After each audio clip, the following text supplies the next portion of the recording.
think the problem is that when you move countries or you start working in a new language or even just in a new place, and by working, I don't mean often you're usually doing a job, but I just mean like operating. Language is obviously one thing you have to overcome or deal with, certainly get used to. But it isn't as simple as just English to, which is obviously my first language, to next language. It is inherently cultural. And the issue I'm having right now is that what it comes down to is, how do you message someone? If I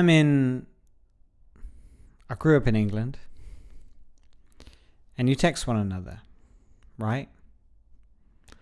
And that's fine. People text each other. Everyone texts each other. It's all messaging platforms of various ilk. But it's, how do you use those? And so in England, it's very customary.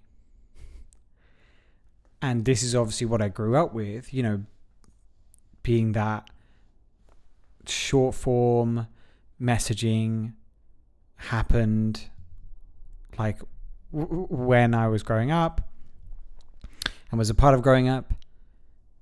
It's very customary to finish off the exchange with a kiss. And I don't mean in person. I'm talking about at the end of the text message, there's a little X. Now, this is irrespective of several things. One, how close you are to that person. Two, the contents of that message. Three, the frequency of that message. So even if you are texting someone that is not super close, but kind of, an acquaintance or a friend of a friend, you'd still probably put a little X at the end of the text. And even if you're texting someone's close and you're like doing a 15 text chain where you're just like bosh, bosh, bosh, here's the information, here's what's happening next, here's the next question that naturally rolls on from that, still the kiss, still the X at the end there. And this would be embellished upon, especially when I was a wee bit younger and we're like using a whole bunch of different platforms. Like MSN was where I cut my teeth. That was my first internet messenger. And yeah, foray into anything internet messaging based and text based. But it's sometimes there and sometimes in text. If things are really fucking serious, you're up to like 2-3 texts. There's never an even number, so I immediately retract that statement. 3 texts, kisses, 5 kisses. Anything more than that is obviously just obscene, and at that point, the majority of the message. So that's how you know it's serious with someone. That's how you know you're talking to someone who you actually have love, affection, potentially romantic feelings for. Is there's a multitude of kisses, but base model kisses, at least one, no matter the frequency. That's what really gets to me. When I'm in the flow and texting someone, it's like, oh, we're just smashing out kisses. Now, I bring this up now because I never noticed this until I moved to Canada. And obviously started texting with people. Now, when I started texting with people there, they were new friends. They were colleagues. So we're not quite there, We're probably messaging in anticipation of hanging out or in a work context. So there's not a lot of kissing going on in general. let alone in text messaging or messaging platform of any kind, right? So when I got there, that was fine. Didn't notice any difference because I've moved over, like I say, not there yet with the people that I know, my new friends. So not a lot of kisses, but didn't notice. All good. Then as I started to develop actual friendships and maybe even date people, still no kisses. And I would maybe put one out and people would comment on it. And so now I'm thinking, wait, what? Are you trying to tell me that there's a difference between the texting styles of these two English-speaking nations? Are you trying to tell me that if you text your mum or you text your partner or you text your friends with benefits, just no kisses? That's what you're trying to say?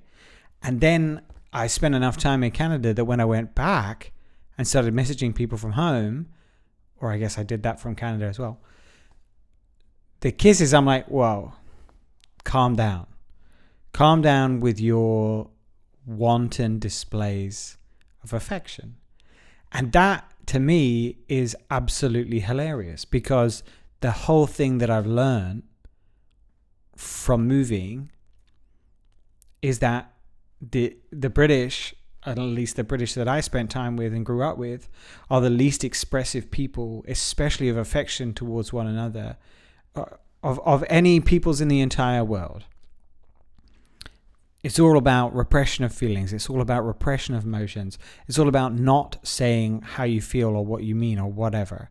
So the idea that we're holding back in person, not expressing ourselves, but in our text messages, we're always with the little X at the end, compared to Canadians who are directly, or at least Torontonians, those are the people that I know, Ontarians at best.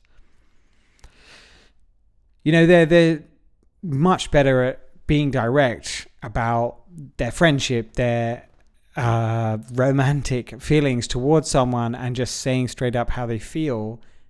And yet to an English person, their texts read cold, dry, unforgiving. And this just opened my mind up. I mean, this was one of a multitude of cultural comparisons that I was making, going from one country to the other. But for some reason, this isn't one I really noticed. Maybe it is because, again, I didn't know people that well. So I didn't notice until a little while in, and going back, I now realize that I've adjusted to the Canadian way, which is no kisses ever. That's fucked up. And when I text an English friend now and they put the little X at the end, again, I'm just like, relax, bro. You don't need to go there. All right. And then I move all the way into annoyed when I'm just like getting information, whatever. We're warming up to meet each other. So I'm texting details back and forth. And you're going to put an X at the end of every single message? That's crazy. I don't know. I imagine someone actually give me a peck on the cheek at the end of every sentence they might say. And it sounds exhausting when you consider it like that. Especially when you're in the beauty of, I guess, BBM, also iPhone, enabled us to do, where you're just sending heaps of message bubbles one after t'other, and with no concern for how much you're saying per message. Anyway, so it feels weird to me now to do that and to kind of have that constant expression and to pad out so many messages with it. And it feels weirder if I consider it in context of like having grown up with that. Like, I grew up at the same time as messaging grew up, right? Like, it didn't exist for previous generations. So as it was being invented, as it was like being perfected as a communication form, we were just going mad with these X's. But the truth is that we started, maybe not in MSN, but certainly in T9 SMS messages. It was a huge effort and a potential waste of cash money to add this X on the end. Like, what was it? WX. So 2 taps on the thing, right? Exhausting. Plus a space. Can't remember how you did a space on a T9. But having drilled out your text on the old keyboards with the number pad, exhausting work in and of itself. You've got to the end of the message and you have to do this, space and then 2 taps for the X. I hope that it didn't capitalize. How embarrassing. You don't want to cancel someone big X at the end of a text, right? You want a little X, peck them on the cheek. That's the etiquette, the execute, lol. And you want to slot that in with minimal effort, but you are having to add it.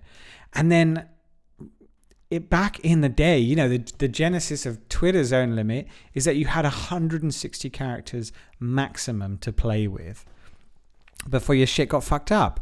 And each of those texts cost money, bro. It was like, I don't know, pennies, but it was still genuine cash being taken out of the credit that you had on your phone each time.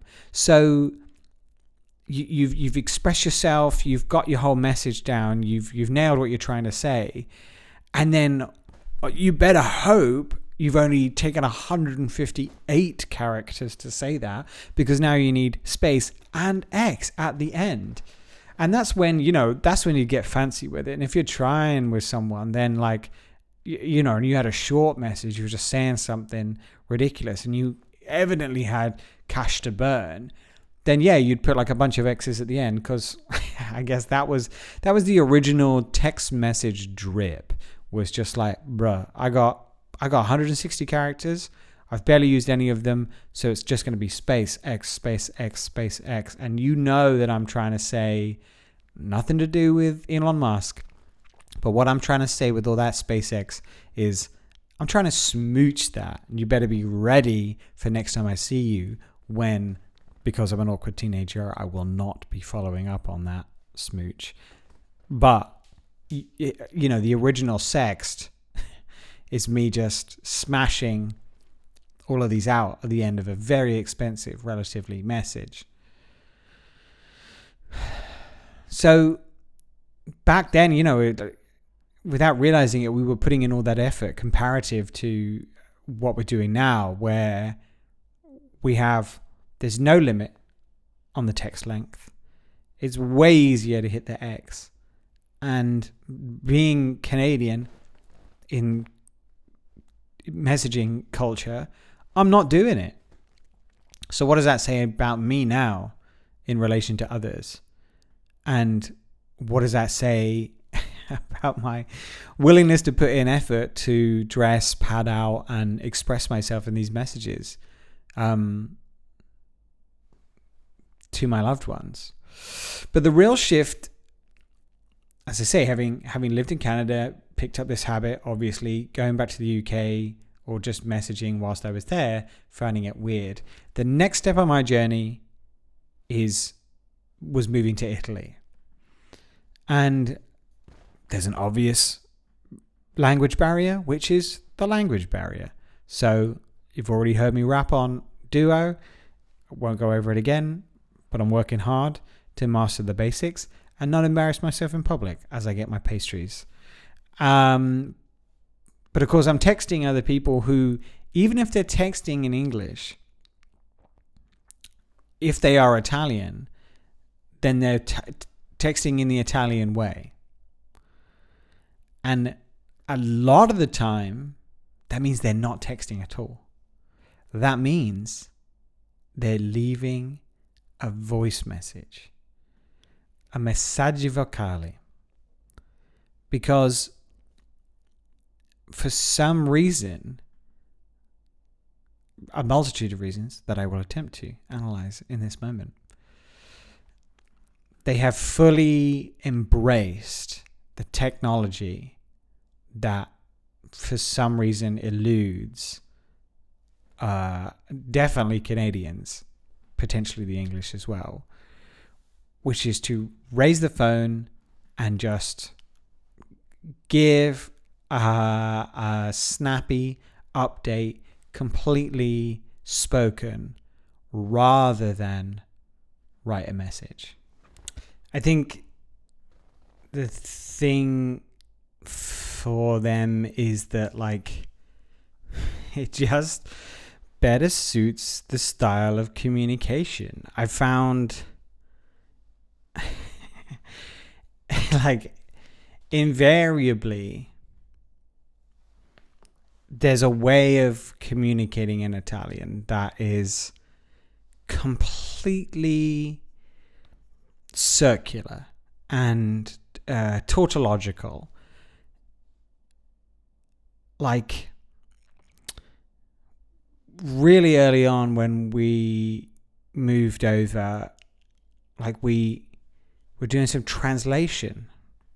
Just some friends of friends had an article that they wanted writing. So I'm taking a look at the Italian, and I'm trying to, and I have the English, and I'm trying to finesse the English into more natural sounding English, right? And there's just a lot of like sentences that confirm themselves. So like the goal of this research is to further investigate this topic. Okay, great. Okay. So in English, you would just not say something like that, because hopefully, especially if you're reading something that is about academic research, you would understand the purpose of research in general. But there's something about communicating in Italian, or rather there's something about culturally in Italy where they speak Italian, where it's totally fine to just like come back to the topic in the sentence and just redefine the same thing. So you end up saying in perfectly good Italian, the purpose of this research is to find out more about this topic. And so we ended up, we've got an Italian document over here, the original, and the translation that, you know, I've completed on the other side is half the length. And so the article is just like, takes so much less space in having been translated into English. And, you know, outside of that, like, Italian words can be very long, as in literally just long, full of characters and lengthy to type out. But when spoken, because you can speak Italian at a heck of a pace, you ended up not taking up that much like length of time to speak, especially if you're obviously first language and speak very quickly. But by comparison, it would just be ridiculous to type, and there's just a lot of typing going on. And then thirdly, if you're typing those long ass words, which you can speak much more quickly, onto an iPhone or whatever, smartphone keyboard, those keyboards are set up most of the time for, it's like a QWERTY situation. There's not like graphs and stuff. So like eGraph and whatever. I think graph is where you do it forward. The little dash that's over the vowel, right? There's a few of those. I's, A's, E's, not seeing one over an O. But there's a few of those. And it's a complete fucking arse, especially on the iPhone, to like hold down the E, slide across. So for all those reasons of just the ease of typing, combined with it generally being a more open-ended structure to the sentence that is very much more, it's just more of a spoken language, has been my impression so far. So that both of those things lend themselves to using a voice message over a text. So you ask yourself, why don't you just call? Probably they do. Probably there's a lot of calling going on. But for some other reason that I really haven't been able to get to the bottom of, maybe this is a total chicken and egg situation, but Italians love WhatsApp. There is no Italian that I speak to who will not communicate with me on WhatsApp first. That will always be their medium of choice. And if I get it added to a group chat, same thing. And yeah, I don't know. I remember when I first moved, I obviously had to get a phone number. And there was something going on, can't remember, but I was getting messages like, oh yeah, well, you need to, like, on my phone being like, you'll need to turn on XYZ if you want to activate iMessage. And being an iPhone user, and especially being in Canada for the past 5 years, I've been smashing the iMessage. Like, that Apple Messages to me is like the default messages. Again, I'm an iPhone user. I'm also a MacBook guy. Apple till I die, okay? Through and through. And I also feel like the majority of North America and England all have iPhones. So we're all iMessaging or Apple messaging, whatever the heck. Blue bubbles all the way, right? So that's my default. And I get my new SIM card in Italy. I plug it in, feeling great. It comes up with a message, oh, you'll need to do XYZ to activate iMessage. And I'm like, fine, let's go. And it just didn't work. It just never activated. And I kept getting this message. And I went into the phone store, which is just a whole thing unto itself. Italian bureaucracy. It's an episode for another time. Or anything administrative. Holy hell. An episode for another time for sure. But I walk in and I'm like, hey, so I can't like get iMessage working on my phone. And she just looks me dead in the eye and goes, why would you want to do that? I'm like, oh, well, I just like, that's what I use. That's how I communicate with everyone that I know and love.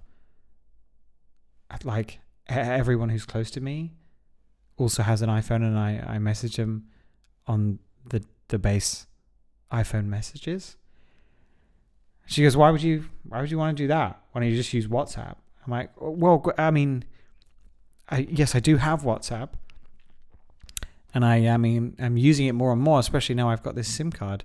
So I do plan to use WhatsApp. However, there's a core messaging app on my phone that came built in, blessed by Steve Jobs himself. And I'd sort of like to use that. And she just seemed blown away by this idea that I would use anything else but WhatsApp. Now, I have my own issues with WhatsApp.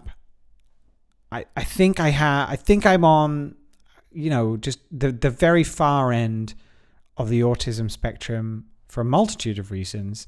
But one of them being that I have a weird aversion to certain colors, and I feel that certain colors will affect my day or my mood or even the content of the messages that I'm sending. That's fine. That's my own struggle that I'm dealing with. However, green is one of those colors, not the delightful, tasteful green of the foliage, what envelops me right now, but the violent green of WhatsApp, which I find to be deeply offensive, slightly improved by dark mode.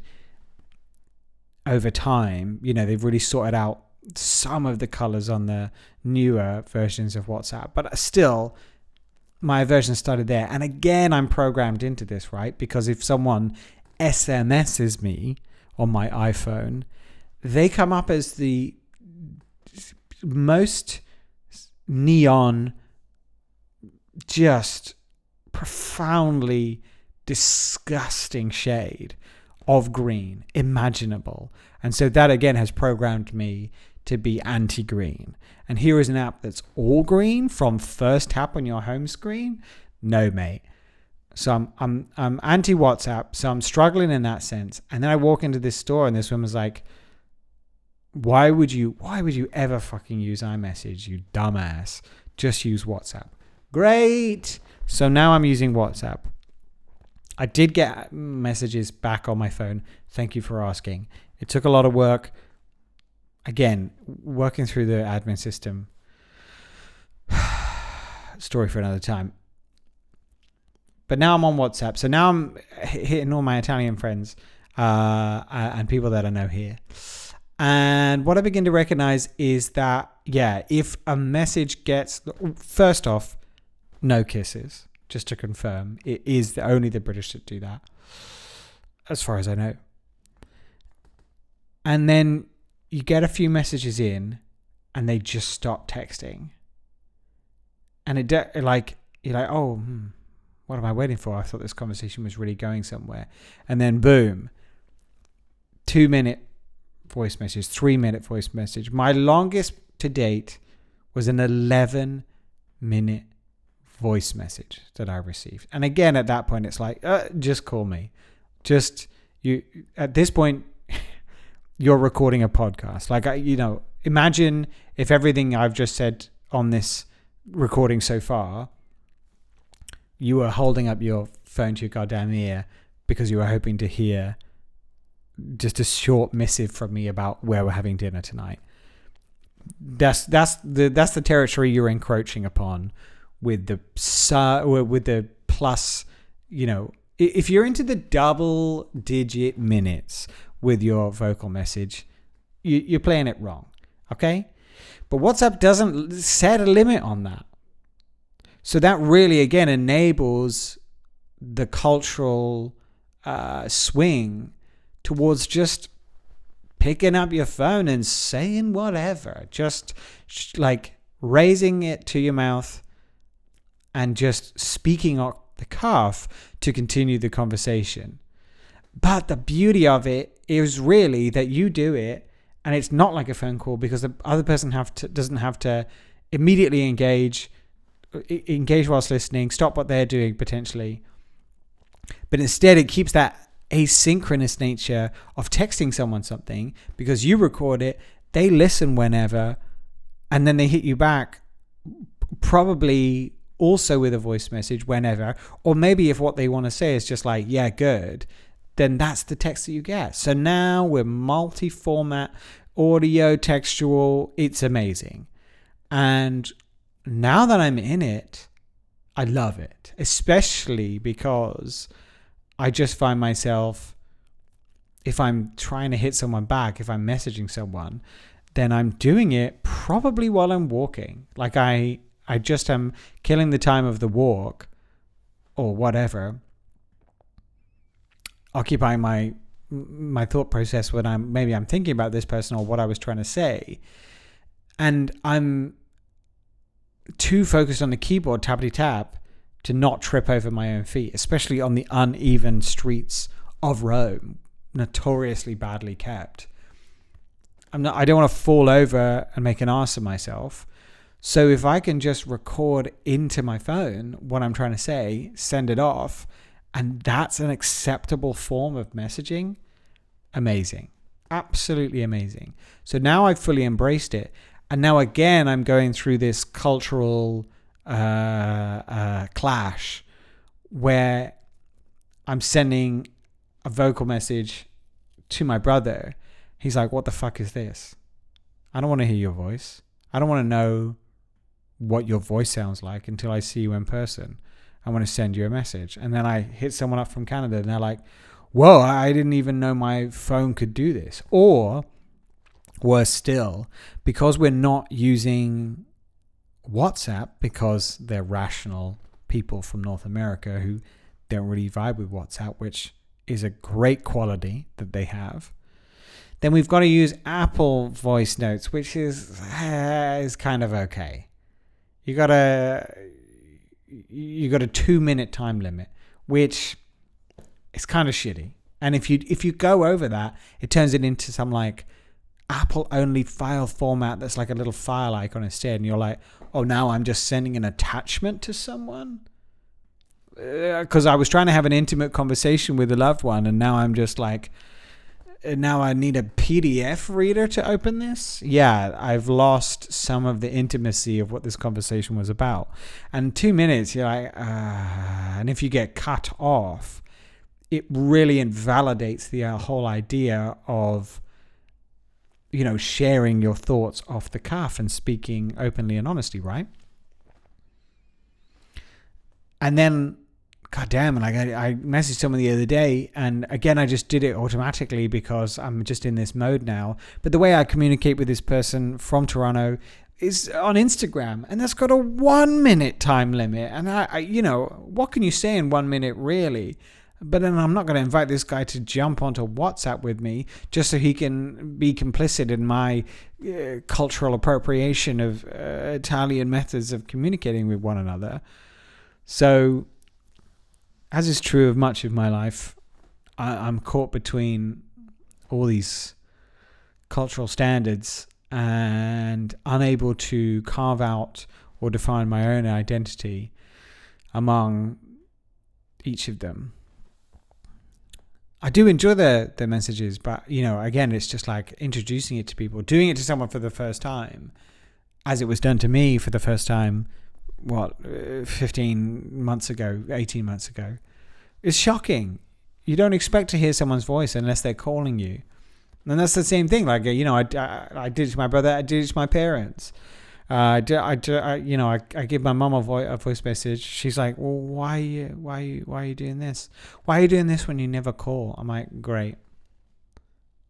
So your response to me trying to add a layer of humanity to my cold, dry, blue bubble has been immediate to be like, I got some guilt for you in response. Why are you reaching out to me when you could be reaching out to me in this way? Classic, my mum. And then I sent my dad a voice message, or probably both of them because they're on the same chat. And he's like, can't hear you. Can't hear you, what's going on. Don't understand what's happening. Don't think I can play that on my iPad. I'm like, oh my God. Okay. Okay, so now I'm tapping in frustration, and now I'm trying to write a message, and I'm annoyed, and I'm tapping on the keyboard, and I'm just making a shit ton of spelling mistakes. I mean, I don't know why I tried a new format with my dad, because the way he texts, he's still in the T9 mode. He still thinks that we have those limits, those paid limits on text messages, right? He still thinks we're paying, what was it, like 10p, 20p a text. He probably thinks that way because he was probably the one paying my credit back in the day. Even though I felt the pain of each text costing me something back in the day, he was probably the one footing the bill. So that's why he's got in his head that he can't send anything over 160 characters. So he's the only person in the world still texting with, like, he's got numbers in the middle of words, right? Like later and, hate and whatever. He's and he uses all these abbreviations that weren't even used during the T9 era. Like, he's just making up his own military style abbreviations, and like he just cuts out syllables, cuts out vowels. Like, Dad, this isn't necessary. Like, we've moved beyond T9. We don't have a spending limit, and also none of us are in the military. So one, we don't understand your missive, but also you don't need to communicate with us in this way. So here I am, like, sending these full-ass Roman-style updates to my family, to my parents, in substitute of giving them a real call, because who has time for that? And here's my dad messaging as if he's, under cover of darkness, he's just stolen his phone from, like, the guards at the prison he's currently kept prisoner in, and he's as they pass by the gates outside, he's just managing just to get this message out. He's like, "Oh, good, have seen," all this, just no grammar at all, and barely any vowels. And yeah, I'm just leaning all the way in with these, "Oh, hi guys, I just wanted to update you on," like, flowery nonsense, full padding kind of messages. And so I don't know what it would be like when I go back to North America, which I do eventually plan to do, whether I plan to keep this up or not. Because clearly being in Canada influenced me so much that I immediately lost the kiss from my text messages. And being here immediately brought me into the style of the voice messages. But I feel like the lack of the kiss, I don't get called out a lot in England for not putting the X, because, like, I don't know, maybe people are growing up or whatever. Maybe people just accept it now that some people do and don't do it. But I feel like if you try to introduce Canadians or whomsoever to a whole new medium, which is the spoken word of text, I feel like they'll be mad as hell. It's very offensive if you're not used to hearing someone's voice, and especially when it's like it's not a phone conversation, it's just a little MP3 they've sent you of something that definitely could have been a text. I think it's going to be quite shocking to people. But these are the sort of cultural nuances that I find myself trapped between. So I thought learning the language would be the most difficult part. But yeah, in fact, it's been picking up the text habits. And I don't know how that's going to go. I still feel like people aren't ready to be called at random. Like, I even suggested that to someone who was a very frequent voice messenger here. I was just like, well, we do this a lot, and we're clearly busy, free at the same time, because we're not making use of the asynchronous nature of this thing, and we just message 1-2-1-2 back and forth. So I'm like, well, in that situation, it feels like one of us should just give in and call the other. And she just went, "What the fuck are you talking about? Like, where do you get off? What do you think you're doing? Like, you just call someone out of the blue?" And I think I understand the revulsion, because certain people calling me, most people calling me, brings me a great deal of anxiety. If it's a number I don't know, obviously I'm not going to pick it up. If it's a number I don't know that looks like it could be official somehow I just get the vibe that it's like, could be the goddamn government, I'm like, oh, I'm not going to pick it up still, but I am going to be nervous. And I hope that you leave a voice message, a voicemail, I should say, explaining exactly what the fuck's going on. If it's someone that I don't want to talk to, which is most people, then they're also not getting picked up. And it brings me a great deal of anxiety. But the point I'm trying to make is, if someone that I am friends with, someone from my demo, someone from my generation was to call me, I know that they probably feel the same way I do about calling, which means that I actually feel more inclined to pick up, because I'm like, wow, this is great. You've taken the jump. You've been bold enough to initiate a phone call. What can I do? I've been called to, to stand and serve. What can I do but respond to your energy by picking up that call, validating the choice that you made, and moving into this other tier of communication. So if someone calls me that I know that is a friend, I'm very excited about that. And that's an immediate pickup. And it's with that energy that I've started randomly calling people. And people don't like it. People hate it. People are not prepared for it. And that's why I feel a bit nervous about even bridging the audio gap with some audio messages, some messagi vocali. Can't think of what the English name is. Struggling. Tells you how Italian I believe it to be. But these are just the cultural nuances that I'm picking up over time. And I'm trying to find what's the right style for me. Ultimately, I'm trying to find what is the right style for the people I'm communicating with, so that they actually feel inclined to respond and not terrified to, or terrified to not to. But ultimately, there is many mines to stand on, many pitfalls, many potential faux pas. I'm assuming at some point someone will call me out for not having sent them a kiss. And even though we've moved on from the dark days of T9, and we've got all these options now, it turns out with more choice comes more ways to fuck it up. And especially cross-national, more ways to ruin the flow of a conversation, and more ways to alienate the very people you're trying to speak to. And that's what I think the problem is.